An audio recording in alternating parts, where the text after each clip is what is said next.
Boa tarde, estamos de volta com o Senado agora. A Comissão de Assuntos Sociais aprovou o projeto de lei que garante a guarda compartilhada, mesmo nos casos em que a separação do casal não aconteça de forma amigável. Atualmente, os juízes optam pela guarda compartilhada apenas quando há acordo no processo de separação. Na guarda unilateral, quem perde é a criança. Glauber e Ana acompanharam a votação do projeto com interesse, são separados e têm um filho de 4 anos, o pequeno Luiz. O término da relação não impediu o contato com o filho. Eles adotaram a guarda compartilhada. Pela semana, se ele quiser pegar, ele pega. Se ele não pode, eu fico com ele. Ele dorme com ele durante a semana. Às vezes eu durmo com ele, daí busca na escola, eu levo. Picuinhas, né, nós deixamos à parte. A gente tem que pensar no bem-estar do Luiz, né, nosso filho. Glauber critica a atual legislação. Ele se diz vítima de alienação parental de uma relação anterior. Depois da homologação do divórcio, ela passou a criar todo tipo de complicação para que eu pudesse realizar essas visitas e, posteriormente, fez falsas denúncias. Pela Lei Maria da Penha, conseguiu uma medida protetiva e usou essa medida protetiva para conseguir uma liminar que hoje me permite ver o meu filho apenas de 15 em 15 dias. O projeto aprovado na comissão determina a guarda compartilhada como regra e não como exceção. O tempo de convivência com os filhos deve ser equilibrado e fixa multa para os estabelecimentos que negarem informação sobre as crianças a um dos pais. É um projeto que ele é generoso com a criança, que é o que nós estamos discutindo aqui, né? E por quê? Porque se os dois, pai e mãe, podem prestar esse cuidado para a criança, o desenvolvimento dela certamente será mais adequado. Tudo isso num rompimento difícil para os filhos, que desde muito cedo são levados muitas vezes a optar, a fazer uma opção que eles nunca quiseram fazer, não é? Que é entre o pai e a mãe, num conflito que não é deles. Portanto, é um projeto extremamente importante para viabilizar a segurança das crianças, o afeto, a possibilidade de referência de uma família moderna. Hoje a garantia que nós damos através dessa lei, de que os pais que têm um bom relacionamento, todos eles poderão compartilhar, desde do ensino da criança, naturalmente do lazer e assim por diante. Não teremos nenhuma dificuldade. Em cada dificuldade, como disse e volto a repetir, é o juiz que poderá decidir.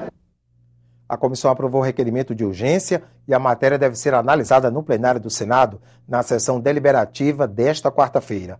A Comissão de Assuntos Sociais também aprovou o projeto que ampara mulheres vítimas de violência sexual e doméstica. A proposta garante acompanhamento psicológico e cirurgias plásticas reparadoras pelo Sistema Único de Saúde. A matéria segue para a Comissão de Direitos Humanos. As escolas podem ser obrigadas a oferecer alimentação saudável nas cantinas. É o que determina o projeto aprovado pela Comissão de Constituição e Justiça.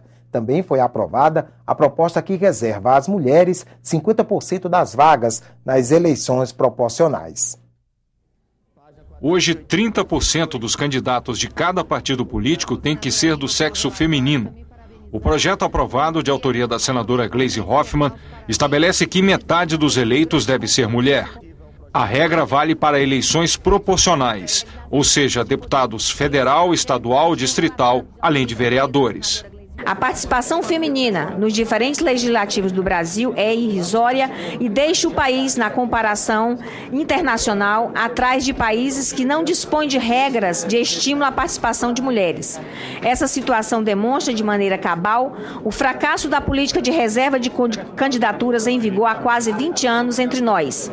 Urge, portanto, substituir a política de reserva de candidaturas vigente por uma política de reserva de cadeiras, tal como estipula o projeto sob análise. A comissão aprovou também o projeto que prevê alimentação saudável nas cantinas de escolas do ensino básico. A regra vale tanto para estabelecimentos públicos quanto privados. A proposta, que segue para a Comissão de Assuntos Sociais, determina a presença de nutricionistas. Nós entendemos também que há um índice muito elevado de obesidade e as escolas não podem estar fora dessa consciência social de cuidar da alimentação dos nossos jovens e estudantes. Os senadores aprovaram ainda o projeto que amplia a quarentena dos ex-dirigentes de agências reguladoras. A proposta de autoria do senador Mozarildo Cavalcante poderá seguir para a Câmara se não houver recurso para o plenário. Durante a quarentena, é proibida a prestação de serviço no setor fiscalizado pela agência da qual a pessoa foi dirigente. A quarentena sobe de 4 para 6 meses. É o prazo exequível para o cidadão poder assumir a agência reguladora e depois poder voltar para a iniciativa privada. O projeto que reserva 50% das vagas nas eleições proporcionais às mulheres segue para análise do plenário. Ontem, em uma sessão marcada pelo embate entre governo e oposição, o Congresso manteve os 38 vetos da presidente Dilma a projetos de lei. A votação foi feita em cédulas de papel. A Secretaria de Tecnologia de Informação do Senado concluiu a apuração do resultado hoje pela manhã. Foram apurados 314 dispositivos vetados, apurando-se 325 cédulas na Câmara dos Deputados e 42 cédulas no Senado Federal.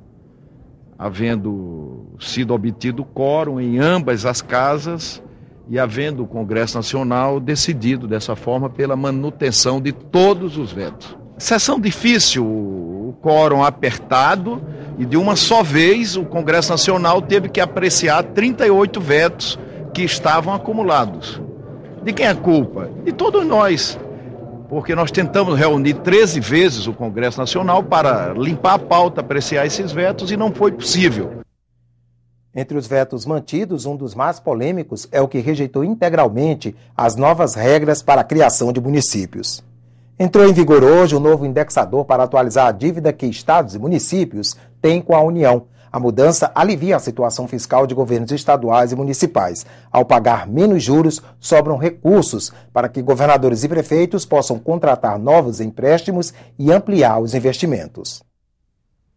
Agora, a dívida de estados e municípios passa a ser corrigida pela variação do IPCA, Índice Oficial de Inflação, mais 4% ao ano, ou pela Selic, a taxa básica de juros, vale o que for mais vantajoso para o devedor.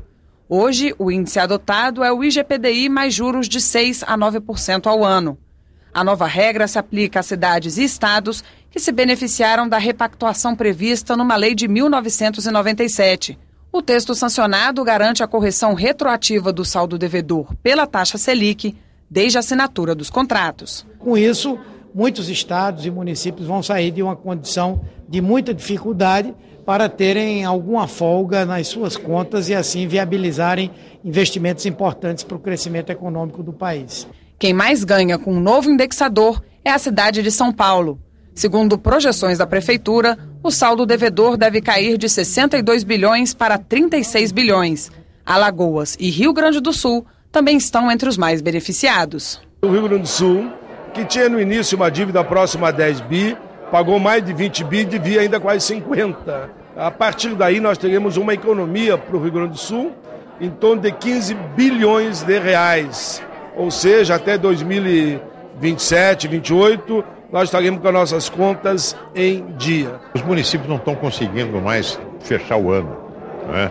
Estão sufocados com a diminuição de suas rendas, das suas receitas, estados e municípios, em razão da situação da economia, e este projeto vai trazer algum alívio para esses entes da federação. Foram vetados 2 pontos. O primeiro ampliava as possibilidades de renúncia de receita por parte do Executivo. O segundo permitia recalcular outras dívidas usando como teto a taxa Selic. Mas nenhum dos vetos altera a essência da matéria. Segundo cálculos do Ministério da Fazenda, o governo federal deixa de arrecadar 59 bilhões de reais com a mudança. Estima-se que a dívida de estados e municípios com a União ultrapasse os 500 bilhões de reais. O investimento público é que puxa a economia, é que faz o país crescer. E o investimento público vem sendo prejudicado pela falta de capacidade de investimento dos estados, que viveram todo esse período sufocado por essa dívida onerada por juros que são absolutamente contradizentes com os que são pagos hoje no mercado. O Senado agora fica por aqui. Acompanhe em instantes a sessão plenária deliberativa desta quarta-feira. Boa tarde.